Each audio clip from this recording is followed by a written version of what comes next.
Internet is full of veterinary and pet advice and can be a little bit questionable. So today we're going to go through some of these and see if these are actually good tips or could they actually be causing harm. If your dog's doing this, it's not funny. It's a serious red flag. So dogs that do this humping behavior regularly do it out of habit or sometimes even just out of anxiety. A behavior has told me that dogs need some form of an outlet, but doing that on your arm or in front of company, not appropriate. Loud snoring. This isn't normal. It often means inflammation in the throat or excess weight pressing on airways. Or they could just be lying in a funny way. One of the easiest fixes is boiled zucchini. Zucchini! Why didn't we think of this? Groundbreaking stuff. It's full of potassium, hydrates the tissues, and naturally reduces swelling without meds. To what extent will boiled zucchini actually reduce inflammation? That's under the assumption that there is inflammation. What if your dog is an English bulldog and has an anatomical reason for why they could be snoring and breathing very loudly? This zucchini isn't going to be doing anything. Suddenly ignoring food. If your dog starts skipping meals or sniffing and walking away, it's rarely picky eating. It's actually very often picky eating, especially in your poodle breeds and Yorkshire Terriers. It usually means their gut is off or the liver is under stress. The liver is under stress from what? Why is the liver under so much stress? What are you giving your dog that's putting your liver under so much stress? Their gut isn't necessarily off. They could really just be picky. You have to look for other signs: vomiting, diarrhea, lethargy, blood, anything that could indicate that maybe something else is wrong. And sometimes dogs will refuse food because they've got cramps or pain. I always start with boiled beetroot. It supports the liver, improves bile flow, and usually brings the appetite back in days. Bringing the appetite back in day, I guess the appetite will probably come back within a few days by itself, without the beetroot. Excessive licking, especially paws. It looks innocent, but it's often a sign of gut imbalance, anxiety, or allergies. Anxiety, yes. Allergies, yes. What I've seen work best is plain oats. They calm the gut lining and reduce the internal irritation that leads to compulsive licking. Internal irritation will not necessarily result in foot licking. Like we just said, it could be from anxiety. Anxiety doesn't always manifest just from a gut imbalance. It's like telling someone when they're mourning the death of a family member, oh, you just got a gut imbalance. Did you know that you might actually have food in your kitchen right now that's considered a superfood for dogs? I make frozen Oh, I actually like this already. to cool off in this hot weather. I'm going to show you how you can also make treats out of human foods that are superfoods for dogs. Starting off with blueberries, I buy these frozen because they're cheap. Using human foods in your dog is actually a fantastic idea. I'm such a big advocate for putting whole fresh foods into your dog's diet, not keeping on the same diet and on the same foods for the rest of their life, and doing things like this, what she's making, especially on like hot days or in summertime. Excellent idea. Very good.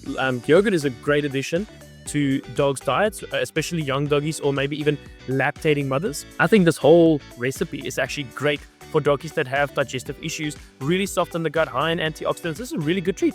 Apparently, What is if this you guy put peanut butter doing? on your forehead with saran wrap, your dog will Peanut let you cut their toes. He's never let me do it. Oh, it's one of those tricks to kind of get your dog distracted so that you can cut their nails. Yeah. This is a really cute trick. Obviously, just watch those calories. Peanut butter is really, really high in calories, and excessive fats and peanuts like this could actually lead to things called like pancreatitis, which is like irritation of the pancreas and can result in like vomiting, diarrhea, and can really make your pet really, really sick. So just don't use too much at one point.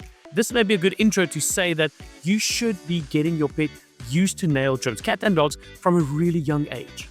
We sometimes have to sedate dogs and cats in the clinic literally just to clip their nails. 5 cheap foods that helped more cats This than guy most of the again. meds other vets think this guy's keep AI. pushing. I've spent 30 years watching cats get pumped full of meds they don't need, when the real fix was in the food bowl the whole time. Boiled carrot mash. If your cat's vomiting or coughing up hairballs every other day, it's not normal. Vets throw you antacids or hairballs. The problem with cats, giving them carrots like this, Renexi recommends zucchini, is getting your cat to eat it. Cats are obligate carnivores. It is not easy to get a cat to eat something that is outside of their regular diet, let alone be it veggies. Your cat refuses food or seems nauseous all the time. Don't jump straight to appetite stimulants. Oats help settle the stomach and regulate digestion. Add a spoon to wet food and see the difference. And collagen. You see, here the catch, people. I want you to pay attention to this. This is marketing. They're making massive claims. Collagen. So all of this is kind of trying to evoke emotion and frustration with you. And then at the end, giving you kind of the ultimate solution to a problem that doesn't exist. and saying that collagen is actually the thing that your pet has been missing. If collagen was really the treatment for so many issues like this fake vet points out, every single vet would be pushing it. This is a message to all science and tech companies. I don't want. Ooh, I'm a science guy, so this message is I for want me, my dog among to live others. till 60. Get your priorities right. What are you doing? I don't want another camera on my iPhone. I don't want AI. I want my Cocker Spaniel to live as long as I do. Okay, so get cracking. Use your intelligence for good. Yeah. You tell him, Ava.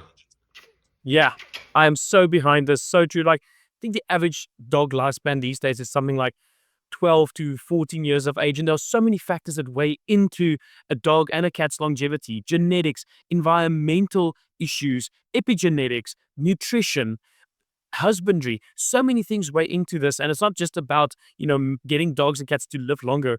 A big trend that's also happening is the longer you live as a human, the longer pets live, the higher the chances are for them getting diseases such as cancer, which is why we're seeing such high rates of cancer in cats and dogs these days. It's mainly because pets are getting older.